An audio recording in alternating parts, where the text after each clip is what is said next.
पुण्यात पुढच्या बातमीकडे वयाची 75ची शाल अंगावर पडते त्याचा अर्थ आता थांबावा असा असतो असं वक्तव्य सरसंघचालक मोहन भागवत यांनी केलंय।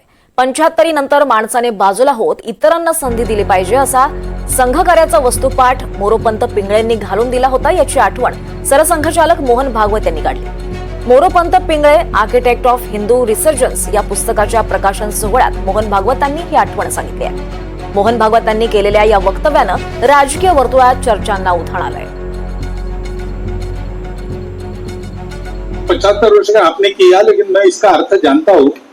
75 वर्ष की साल जब उड़ी जाती है तो उसका अर्थ ये होता है कि अब आपकी आयु हो गई, अब जरा बाजू हमको करने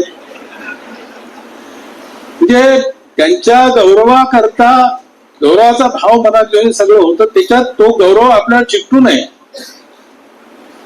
ह्याची तर स्वतःच काळजी घ्यायची आणि असा विनोदाचा सुरा चालून तो चिकटणारा गौरव सगळा सोडून बाहेर टाकायचा। दरम्यान नरेंद्र मोदी आणि अमित शहा यांच्या निवृत्तीवरून संजय राऊत यांनी टीका केली। सप्टेंबर महिन्यात नरेंद्र मोदी 75 वर्षांचे होतात, त्यांची दाढी पिकली आहे, डोक्यावरचे केस उडालेत असं राऊत म्हणाले। मोदींना आता आरएसएस कडून निवृत्त व्हावं लागेल असा टोला देखील राऊतांनी लगावलाय आणि हा विषय त्यांच्या घराचा निर्णय, त्यांनी अद्याप राष्ट्रीय अध्यक्षही निवडला नाही असं पटोले म्हणाले। ये इशारा जो है वो डायरेक्टली हिंदुस्तान के प्रधानमंत्री नरेंद्र मोदी जी की तरफ है। कुछ महीने पहले मोदी जी संघ मुख्यालय में गए थे और सरसंघ चालक से उनकी चर्चा हुई।